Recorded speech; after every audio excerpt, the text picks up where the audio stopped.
नमस्कार दोस्तों। पुनः एक बार स्वागत है मेरे YouTube channel stop financial mistakes mission financial literacy में। दोस्तों, मैं निनाद पाठक आप सभी का स्वागत करता हूं मेरे YouTube चैनल में। दोस्तों, हमने पिछले एपिसोड में बात किए थे उन टीनेजर से जिनके बारे में हमें ये समझता है कि उन्हें पैसे का नॉलेज आ गया है और साथ में थोड़ा बहुत खर्चा करने का नॉलेज आया। बस वो पैसे कहाँ से आते हैं, हम कैसे कमाते हैं, उसके बारे में थोड़ा नॉलेज आना अभी बाकी है। तो दोस्तों, टीनेजर्स के एपिसोड को हमने दो पार्ट में बनाया, जैसा कि हमने आपको पहले बताया था।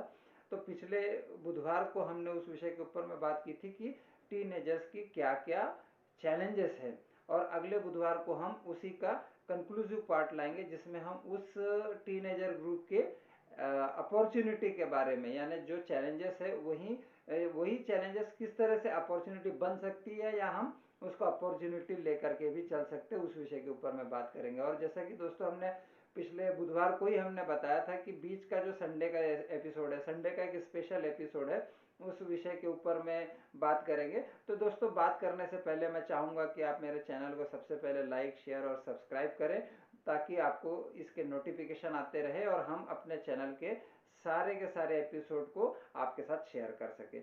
दोस्तों, हम अपने सब्जेक्ट के ऊपर में वापस आते हैं। तो आज का जो सब्जेक्ट है वो एक केस स्टडी है। जैसे कि हमने अपने तीसरे एपिसोड में आपको बताया था दोस्तों कि हम एनुअल एक्सपेंसेस को किस तरह से सिस्टमाइज कर सकते हैं, मैनेज कर सकते हैं, या उसके बारे में प्लानिंग कर सकते हैं। तो दोस्तों, हम वहाँ पर भी हमने बात करी थी कि हम जैसे दिवाली के खर्चों के बारे में बात की, तो जो चूंकि सोमवार यानी कल से हमारे जो त्योहारी सीजन चालू हो रहा है, जिसमें हमारे को नवरात्रि है, दशहरा है और आगे दिवाली है, तो ये सारे जो त्यौहार कंटिन्यू आने वाले हैं, उसमें जो होने वाला खर्चा है उसको किस तरह से प्लान किया जाए, उसके विषय के ऊपर में, जैसे हमने वहाँ पे तीसरे एपिसोड में सिर्फ एक सैंपल के तौर पर लिया था, यहाँ पर हम उसकी एक केस स्टडी बनाएंगे कि हमें किस तरह से दिवाली के खर्चों को प्लान करना है और एग्जीक्यूट करना है।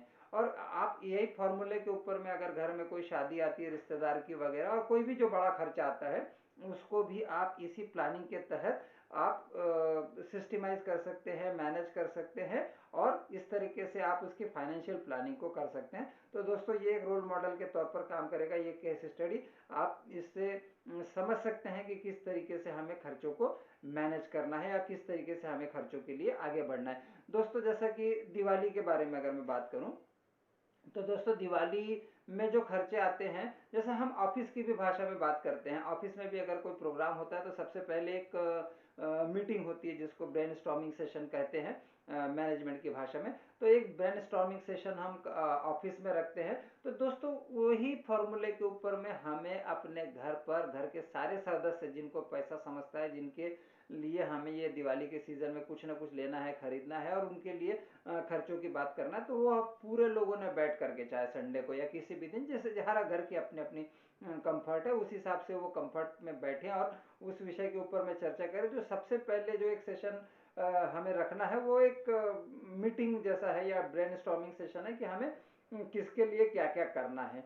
तो एक ब्रेनस्टॉर्मिंग सेशन हम रखेंगे सबसे पहले, जिसमें कि हम सभी को जो कमाने वाला है या कितने पैसे घर में है, उस विषय के ऊपर में क्लियरली डिस्क्लोज कर दे कि इस दिवाली में टोटल हमारा बजट कितने रुपए का है। और उसमें फिर सब डिस्ट्रीब्यूशन, यानी किस किस के अकाउंट में या किस किस के हेड में या किस किस के नाम से क्या क्या खर्चा होने वाला है, ये ट्रांसपेरेंटली हम सबको शेयर कर देंगे, ताकि किसी भी प्रकार का कोई नाराजगी या किसी भी प्रकार का कोई मिसकम्युनिकेशन या मिसअंडरस्टैंडिंग परिवार में न रहे, जो कि हमारे दिवाली के कार्यक्रम के समय में बाहर निकले और ये एक अच्छे फेस्टिवल को या एटमॉस्फेयर को हमारे ख़राब करे। तो सारे लोगों को ये चीज़ें मालूम रहनी चाहिए कि उसके लिए क्या रहेगा, और इवन उसी से पूछा जाए कि उस बजट में उसके लिए क्या हो सकता है। तो ये तो एक बात हो गई ब्रेनस्टॉर्मिंग सेशन या मीटिंग के रिलेटेड। तो इसके बाद में हम प्रोसेस पे आगे बढ़ते हैं। तो प्रोसेस में हमें क्या देखना है कि जो खर्चे हैं, तो खर्चे में सबसे पहले तो हमें बहुत घरों में सबसे पहले जो तैयारियां होती है वो पुताई से होती है। तो दोस्तों ये पोताई या घर की साफ सफाई दोनों चीजें एक ही है। कोई पोताई करता है कोई नहीं करता है, लेकिन जिसने पोताई की है उसके हिसाब से उसका बजट रहेगा, जिसने नहीं किया उसके उस हिसाब से बजट रहेगा। तो पोताई करे या ना करे आपकी मर्जी है, लेकिन पोताई या घर की साफ सफाई ये सबसे पहले रहना चाहिए। उसका पर्पस ये है कि पोताई या साफ सफाई के पर्पस से वो सारे कोने, ये वो सारी चीजों के ऊपर में हाथ जाता है जहां पर हमने पिछले साल बड़े शौक से कुछ चीजें खरीदी थी जो हमारे को हर दिवाली में काम आएगी। ऑफ कोर्स वो इतनी अच्छी और इतनी महंगी थी कि हर दिवाली तक के आपको साथ रहेगी, लेकिन होता यह है कि इस साल की दिवाली में हम उसको ऐसी जगह पे रख देते कि अगली दिवाली में हमें पता ही नहीं रहता या मालूम ही नहीं रहता है कि वो चीज़ वहां रखी और वहां से निकाल करके हमें इस साल भी इस्तेमाल करना है। तो जो ये सफाई वाला है एपिसोड या पुताई कराने वाला एपिसोड है, उसमें हमें हर घर का हर कोना कवर करना है और उसमें सारी चीज़ों को नीचे लेकर के या सारी चीज़ों को खोल करके साफ भी करना है, और उसमें से जो दिवाली से रिलेटेड चीज़ें हैं उनको पहले बाहर निकाल लेना, क्योंकि होता यह है कि वो चीज़ों की जब वक्त आता है, ज़रूरत पड़ती है, तो हमारे को वो चीज़ कहाँ रखी है समझ में नहीं आता है और फिर हम जा करके फिर से नया खर्चा कर देते हैं, जो कि हमारे किसी भी प्रकार के शेड्यूलिंग में नहीं था या अचानक से आया हुआ खर्चा हो जाता है। तो इस प्रकार के खर्चे होते कुछ नहीं है, लेकिन धीरे धीरे करके ये हमारे सारे खर्चों का गणित बिगाड़ते रहते हैं। और एक और चीज करते हैं, वो घर में बाकी की चीजें भी भरना चालू करते हैं।